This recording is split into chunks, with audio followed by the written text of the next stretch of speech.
ಇನ್ನೂ ಪತ್ತೆಯಾಗದ ಇಬ್ರಾಹಿಂ ಶರೀಫ್ ಅವರು ಎಲ್ಲಿ ಹೋಗಿರ್ಬೋದು ಅನ್ನೋದು ಯಕ್ಷ ಪ್ರಶ್ನೆಯಾಗಿ ಕಾಡ್ತಾ ಇದೆ.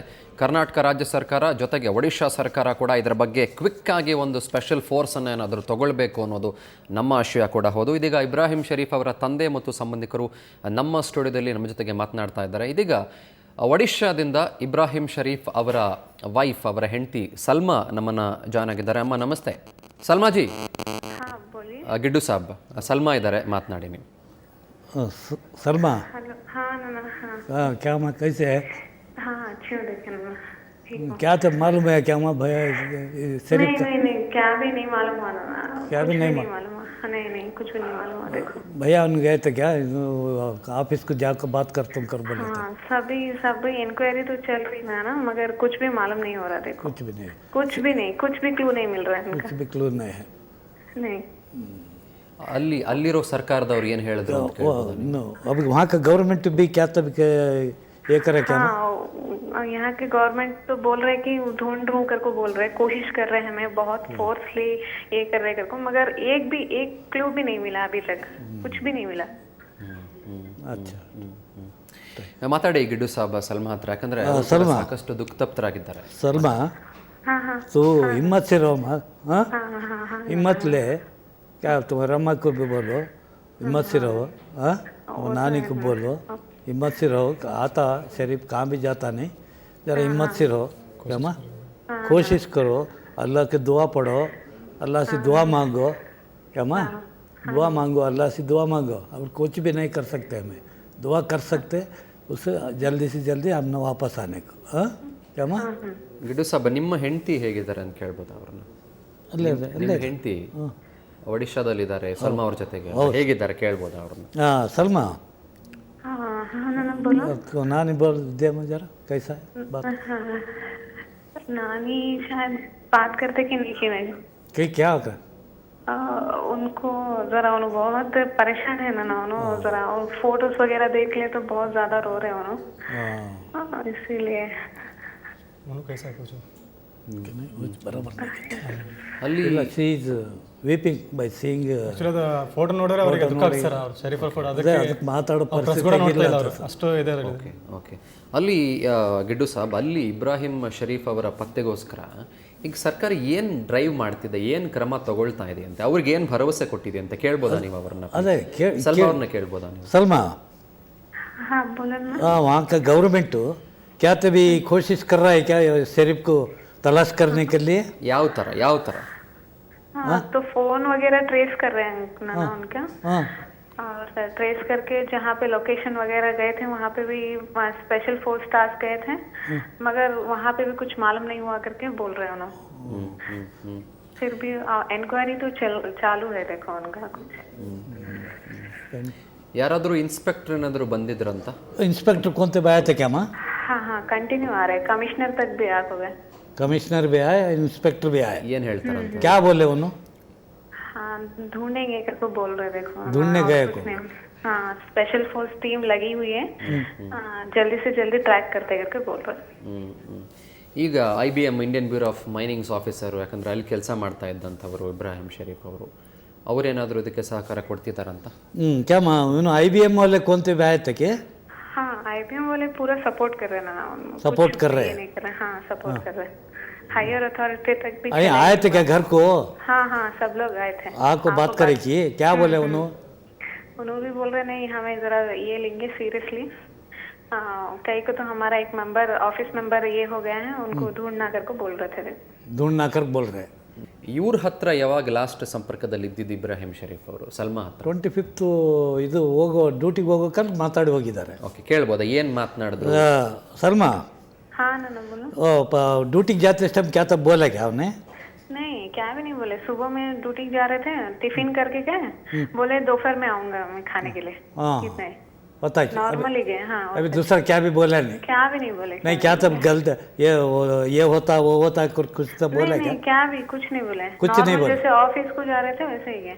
नहीं वहाँ क्या तब काल गिल्स आए नहीं कुछ तब बोले क्या? परेशान के बारे में क्या तब बोले क्या? नहीं कुछ नहीं बोला, कुछ भी नहीं बोला. ಹೇಗಿದ್ರು? ತುಂಬಾ ಟೆನ್ಷನ್ ಮಾಡ್ಕೊಂಡಿದ್ರು? टेंशन में आता क्या उन्हें क्या माँ? टेंशन का तो उनका ऑफिस काम की वजह से ऐसा रहते हैं उन्होंने नॉर्मली, मगर मुझे नहीं मालूम हुआ उन्होंने वो क्या था क्या नहीं कर, मैं बोल नहीं सकती, वो कुछ मुझे मालूम नहीं। देखो उन्होंने सुबह में ऑफिस की कुछ निकले, मगर दोपहर में खाने के लिए नहीं आए, तो इसीलिए मैं ऑफिस कॉल की थी। करेक्ट, मैं बोल रहा हूँ टेंशन में हद क्या माँ जाते टेंपो जाते तो नहीं, जैसे नॉर्मल थे वैसे थे उन्हें। ಓಕೆ ನಾರ್ಮಲ್ ಇದೆ. ಈಗ ಆಫೀಸ್ಗೆ ಹೋದರು, ಆಫೀಸ್ಗೆ ಹೋದ್ಮೇಲೆ ಲಂಚಿಗೆ ಬರ್ತೀನಿ ಅಂತ ಹೇಳಿ ಹೊರಟವರು, ಇವರು ಅವ್ರಿಗೆ ಫೋನ್ ಮಾಡಿದಾಗ ಅವ್ರ ಫೋನ್ ಸ್ವಿಚ್ ಆಫ್ ಬರ್ತಿತ್ತಾ? ಫಸ್ಟ್ ಏನು ಮಾಡಿದ್ರಿ ಇವರು ಕೇಳ್ಬೋದು? हाँ ओके अम्मा गैस बाद में तू फ़ोन करी ना, हाँ किसे करी शरीफ को करी फ़ोन हाँ, उनका फोन ट्राई करे मगर स्विच ऑफ था उनका स्विच ऑफ. हाँ फिर बाद में क्या करे? इसलिए ऑफिस कॉल करी थी मैं। ऑफिस को फ़ोन करे. हाँ उन्होंने क्या बोले? ऑफिस में बोले सर तो आज आयुष नहीं सुबह से करके बोले। ಹಾಂ ಏನಂದ್ರಂತೆ? ಬೆಳಗ್ಗೆಲಿಂದ ಬಂದೇ ಇಲ್ಲ ಡ್ಯೂಟಿಗೆ ಅಂತ. ಬೆಳಗ್ಗೆಯಿಂದ ಡ್ಯೂಟಿಗೆ ಬಂದಿಲ್ಲ ಅಂತ ಹೇಳಿದ್ರಂತ. ಆದರೆ ಇಬ್ರಾಹಿಂ ಶರೀಫ್ ಅವ್ರು ಹೋಗಿದ್ದು ಕೆಲ್ಸಕ್ಕೆ ಹೋಗ್ತೀನಿ ಅಂತ, ಮಧ್ಯಾಹ್ನ ಊಟಕ್ಕೆ ಬರ್ತೀನಿ ಅಂತ. ಹೌದು. ಆದರೆ ಆಫೀಸ್ಗೆ ಹೋಗೇ ಇಲ್ಲ ಅವತ್ತು. All right, okay okay, yes. ಈಗ ಕರ್ನಾಟಕದಿಂದ ಯಾರಾದರೂ ಆಫೀಸರ್ಸ್ ಬಂದಿದ್ರಂತ, ಅವರನ್ನು ವಿಚಾರಿಸೋದಕ್ಕೆ ಸಲ್ಮಾ ಅವನ್ನ ಕೇಳ್ಬೋದಾ ಪ್ಲೀಸ್? सलमा वो यहाँ से कर्नाटक से कौन तो भी आया था क्या नहीं इंक्वायरी करने के लिए? नहीं कोई नहीं है। कोई ಯಾರಾದರೂ ಅಟ್ಲೀಸ್ಟ್ ಫೋನ್ ಮಾಡಿದ್ರಂತ? कौन तो फ़ोन गिन करे थे? नहीं कोई नहीं करे। ಸೊ ಯಾವ ರೀತಿ ಸ್ಪಂದನೆ, ರಿಯಾಕ್ಷನ್ಸ್ ಇಲ್ಲಿಂದ ಇಲ್ಲವೇ ಇಲ್ಲ. ಇಲ್ಲ ಇಲ್ಲ. ಓಕೆ, ಬೆದರಿಕೆ ಕರೆಗಳ ಬಗ್ಗೆ ಗಿಡ್ಡು ಸಾಬ್ನಿ ಅವರನ್ನು ಕೇಳ್ಬೋದಾ ಅಂತ? ಯಾಕಂದರೆ ಒಂದು ಬಲವಾದ ಶಂಕೆ ಇರೋದು, ಅವರಿಗೆ ತುಂಬ ದಕ್ಷರಾಗಿದ್ದರು, ಪ್ರಾಮಿನೆಂಟ್ ಅಧಿಕಾರಿಯಾಗಿದ್ದರು, ಆದ್ದರಿಂದ ಕೆಲವರ ಕಣ್ಣು ಅವ್ರ ಮೇಲೆ ಬಿದ್ದಿತ್ತು, ಬೆದರಿಕೆ ಕರೆಗಳು ಬರ್ತಾ ಇತ್ತು ಅಂತ. ಅವ್ರಿಗೇನಾದರೂ ಆ ಥರದ್ದು ಜ್ಞಾಪಕ ಇದೆಯಾ? ಕೇಳ್ಬೋದಾ ಪ್ಲೀಸ್? क्या माँ क्या तभी ये बेदर के करे ये आवाज़ आता था क्या?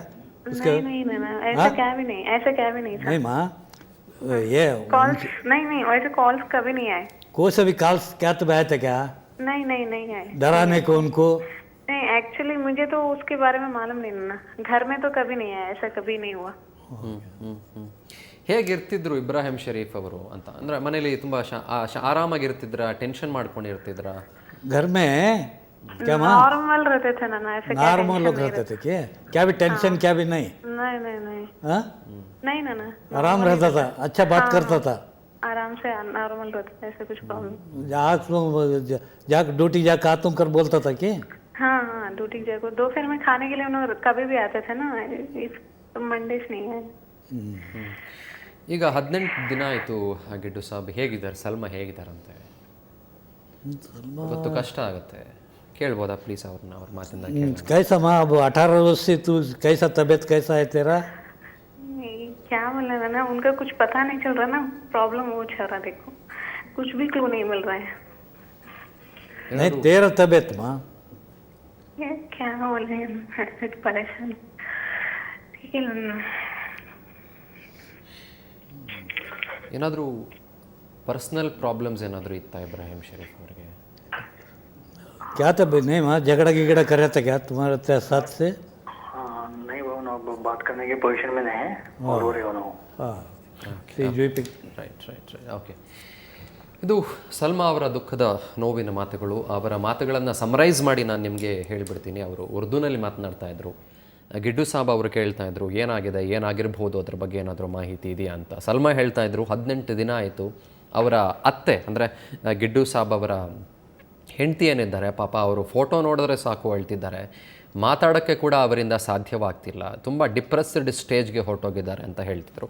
ಅದರ ಜೊತೆಗೆ ಇಬ್ರಾಹಿಂ ಶರೀಫ್ ಅವರಿಗೆ ಬೆದರಿಕೆ ಕರೆಗಳು ಬರ್ತಿತ್ತಾ ಅನ್ನೋ ಪ್ರಶ್ನೆಯನ್ನು ಕೇಳಿದಾಗ ಬೆದರಿಕೆ ಕರೆಗಳ ಬಗ್ಗೆ ನನಗೆ ಅಷ್ಟಾಗಿ ಮಾಹಿತಿ ಇಲ್ಲ ಅಂತ ಹೇಳಿದ್ರು. ಜೊತೆಗೆ ಅವತ್ತು ಬೆಳಗ್ಗೆ ತಿಂಡಿ ತಿಂದರು, ತಿಂಡಿ ತಿಂದ ಮೇಲೆ ನಾನು ಮಧ್ಯಾಹ್ನ ಊಟಕ್ಕೆ ಬರ್ತೀನಿ, ಆಫೀಸ್ಗೆ ಹೋಗಿ ಅಂತ ಹೇಳಿ ಹೋದವರು, ನಾನು ಸಂಜೆ ನಂತರದಲ್ಲಿ ಫೋನ್ ಮಾಡಿದ್ರೆ ಅವರ ಫೋನ್ ನಾಟ್ ರೀಚಬಲ್ ಆಗಿತ್ತು, ಸ್ವಿಚ್ಡ್ ಆಫ್ ಅಂತ ಬರ್ತಿತ್ತು. ನಾನು ತಕ್ಷಣ ಇಮಿಡಿಯೇಟಾಗಿ ನಾನು ಅವರ ಆಫೀಸ್ಗೆ ಕಾಲ್ ಮಾಡಿದೆ, ಎಲ್ಲಿ ಕೆಲಸ ಮಾಡ್ತಿದ್ರು ಆಫೀಸ್ಗೆ ಕಾಲ್ ಮಾಡಿದೆ. ಆಫೀಸ್ ಅವರು ಹೇಳಿದ್ರು ಬೆಳಗ್ಗೆಯಿಂದ ಇಬ್ರಾಹಿಂ ಶರೀಫ್ ಅವರು ಆಫೀಸ್ಗೆ ಬಂದಿಲ್ಲ ಅಂತ. ಇದು ನಿಜಕ್ಕೂ ಒಬ್ಬ ಹೆಂಡತಿಯಾಗಿ ಇಬ್ರಾಹಿಂ ಶರೀಫ್ ಅವರ ಹೆಂಡತಿ ಸಲ್ಮಾ ಅವರಿಗೆ ಎಷ್ಟರ ಮಟ್ಟಿಗಿನ ಆಘಾತವನ್ನು ಕೊಟ್ಟಿರುತ್ತೆ ಅಂತ ನೀವು ಬಹುಶಃ ಊಹಿಸ್ಕೊಳ್ಬೋದು ಅಂತ ಅಂದ್ಕೊಳ್ತೇನೆ. ಬೆಳಗ್ಗೆ ಆಫೀಸ್ಗೆ ಹೋಗ್ತೀನಿ ಅಂತ ಹೋದಂಥ ಗಂಡ ಆಫೀಸ್ಗೂ ಹೋಗಿಲ್ಲ, ಫೋನ್ ಕೂಡ ನಾಟ್ ರೀಚಬಲ್ ಬರ್ತಾ ಇದೆ. ಇವತ್ತಿಗೆ 18 ದಿನ ಆಗಿದೆ, ಒಂದು ಸ್ವಲ್ಪ ಸಿಳುವು ಕೂಡ ಸಿಕ್ಕಿಲ್ಲ ಅಂತಂದರೆ ಅವರ ಮನಸ್ಥಿತಿ ಎಷ್ಟರ ಮಟ್ಟಿಗೆ ಡೋಲಾಯಮಾನವಾಗಿರ್ಬೋದು ನೀವು ಊಹಿಸ್ಕೊಳ್ಬೋದು ಅಂತ ಅಂದ್ಕೊಳ್ತೀನಿ. ಆಮೇಲೆ ಅವರು ಯಾರಾದರೂ ಕರ್ನಾಟಕದ ಪರವಾಗಿ ಯಾರಾದರೂ ಅಧಿಕಾರಿಗಳು ಭೇಟಿ ಮಾಡಿದ್ರೆ ಅಂದರೆ ಇಲ್ಲ ಅಂತ ಹೇಳಿದರು. ಇದೀಗ ಗೃಹ ಸಚಿವರಾದಂಥ KJ ಜಾರ್ಜ್ ನನ್ನ ಜೊತೆಗೆ ಮಾತನಾಡ್ತಾರೆ. ಸರ್ ನಮಸ್ಕಾರ. ಸರ್, ನಾವು ಇಬ್ರಾಹಿಂ ಶರೀಫ್ ಅವರ ವೈಫ್ ಸಲ್ಮಾ ಅವ್ರನ್ನ ಕೂಡ ಮಾತನಾಡಿಸ್ತಾ ಇದ್ವಿ. ಶರೀಫ್ ಅವರ ತಂದೆ ಇದ್ದಾರೆ ಇಲ್ಲಿ. ನಮಸ್ಕಾರ ಸರ್. ಮಾತಾಡಿ ಸರ್, ಅವ್ರ ಜೊತೆ ನೇರವಾಗಿ ಮಾತನಾಡಿ. ಸಾಕಷ್ಟು ದುಃಖತಪ್ತರಾಗಿದ್ದಾರೆ, ಮಾತಾಡಿ ಸರ್. ನಮಸ್ಕಾರ ಸರ್. ನಮಸ್ಕಾರ ಸರ್, ನಾನು ಇಬ್ರಾಹಿಂ ಶರೀಫ್ನವ್ರ ತಂದೆ ಮಾತಾಡ್ತಿರೋದು. ಹೇಳಿ ಹೇಳಿ ಹೇಳಿ ಸರ್. ಏನು ಸರ್, 18 ದಿವಸ ಆಯಿತು ನನ್ನ ಮಗ ಕಾಣೆಯಾಗಿ, ಇನ್ನವರೆಗೆ ನಮ್ಮ ಮಗ ಬಂದಿಲ್ಲ. ಯಾವ ಥರ ನಾವು ಕೇಳ್ಬೇಕು, ಯಾರಿಗೆ ಕೇಳ್ಬೇಕು ಸರ್ ನಾವು? ಈಗ ನಿಮ್ ಮಗ ಕಾಣೆ ಆಗಿದಾದ್ಮೇಲೆ ನಮ್ಮ ತುಕ್ಕರಾಮ್ ಅವರು ನನಗೆ ಮಾತಾಡ್ಬಿಟ್ಟು ಈ ತರ ಇದೆ ಅಂತ ಹೇಳಿದ ಮೇಲೆ ನಾನು ನಮ್ಮ ಅಡಿಷನಲ್ ಚೀಫ್ ಸೆಕ್ರೆಟರಿ ಹೋಮ್ ಅವ್ರಿಗೆ ಹೇಳಿ ಅವ್ರ ಕೌಂಟ್ ಪಾರ್ಟ್ ಹೋಮ್ ಸೆಕ್ರೆಟರಿ ಅವರಿಗೆ ಮಾತಾಡಿದ್ದೀನಿ. ನಮ್ಮ ADGP ಇಂಟೆಲಿಜೆನ್ಸ್ ಮಾತಾಡಿದೀವಿ, ಅವರು ಮಾತಾಡ್ತಾ ಇದ್ದಾರೆ. ಅದನ್ನ ತನಿಖೆ ಮಾಡಬೇಕಾಗಿದ್ದು ಒರಿಸ್ಸಾ ಸರ್ಕಾರದವರು ತನಿಖೆ ಮಾಡ್ತಾ ಇದ್ದಾರೆ. ಅವರಿಗೆ ನಾವು ಕಾನ್ಸ್ಟೆಂಟ್ ಟಚ್ ಅಲ್ಲಿ ಇರ್ತೀವಿ, ಅವರಿಗೆ ನಾವು ಇದು ಮಾಡ್ತಾ ಇದ್ದೀವಿ ಅಂತ ಅವರಿಗೆ ಏನು ಇದು ಬೇಕಾದ್ರೂ ಅವರೊಟ್ಟಿಗೆ ಮಾತಾಡೋದು, ಅವರಿಗೆ ಸ್ವಲ್ಪ ಪ್ರೆಷರ್ ಹಾಕೋದೆಲ್ಲ ಮಾಡ್ತಾ ಇದ್ದೀವಿ. ಬಟ್ ತನಿಖೆ ಮಾಡಬೇಕಾಗಿದ್ದು ಆ ಸ್ಟೇಟ್ ಅವರಾಗಿದ್ದರಿಂದ ನಾವು ಅದರಲ್ಲಿ ಅವರು ಏನು ಹೇಳ್ತಾರೆ ಅಂತ ಹೇಳ್ಬಿಟ್ಟು ನಾವು ಕಾದು ನೋಡ್ಬೇಕಾಗಿದೆ. ಅದಕ್ಕೂ ನನಗೇನು ಸರ್, 18 ದಿವಸ ಆಗೈತೆ, ನನ್ನ ಮಗ ನನಗೆ ಬಂದಿಲ್ಲ, ಮಾತಾಡಿಲ್ಲ ಅಂತ ನಮಗೆ ಭಾಳ ದುಃಖ ಆಗಕತ್ತಿದೆ ಸರ್. ಹೌದೌದು, ನಿಮ್ಮ ದುಃಖ ನಮಗೆ ಅರ್ಥ ಆಗ್ತದೆ. ನಿಜವಾಗಿ ಇದು ಬೇಸರ ಸಂಗತಿ. ನಿಜವಾಗಿ ಇವತ್ತು ತಾವು ಫೋನ್ ಮಾಡಿದ್ಮೇಲೆ ಮತ್ತೆ ನಾನು ನಮ್ಮ ಆಫೀಸರ್ಗಳಿಗೆ ಹೇಳ್ಬಿಟ್ಟು ಅಲ್ಲಿ ಒರಿಸ್ಸಾ ಸರ್ಕಾರದ ಅಧಿಕಾರಿಗಳಿಗೆ ಈಗಲೇ ಹೇಳ್ತೀನಿ. ಇಲ್ಲಿ ಒಂದು ಮಾತು ಗಿಡ್ಡು ಸಾಬ್ ಅವರು ಕೂಡ ಹೇಳ್ತಾ ಇದ್ರು, ಸಲ್ಮಾ ಅವರು ಕೂಡ ಹೇಳ್ತಾ ಇದ್ರು, ಕರ್ನಾಟಕ ಸರ್ಕಾರದ ವತಿಯಿಂದ ಯಾವೊಬ್ಬ ಅಧಿಕಾರಿ ಕೂಡ ಇಲ್ಲಿ ಭೇಟಿ ಕೊಟ್ಟಿಲ್ಲ. ಏನಾಗಿದೆ, ನಮ್ಮ ಮನಸ್ಥಿತಿ ಯಾವ ರೀತಿ ಇದೆ, ತನಿಖೆ ಯಾವ ಹಂತದತ್ತ ಸಾಗ್ತಿದೆ, ಇದರ ಬಗ್ಗೆ ಸ್ವಲ್ಪ ಮಟ್ಟಿಗೆ ಒಂದು ಕೇರ್ ಕೊಡುವಂಥ ಒಂದು ಕೆಲಸ ಕೂಡ ಮಾಡ್ತಿಲ್ಲ, ಸಾಕಷ್ಟು ನೋವಾಗಿದೆ ಅಂತ. ಚರ್ಚೆ ಮುಂದುವರಿಸ್ತೇನೆ ಒಂದು ಪುಟ್ಟ ಬ್ರೇಕ್ ಆದಮೇಲೆ.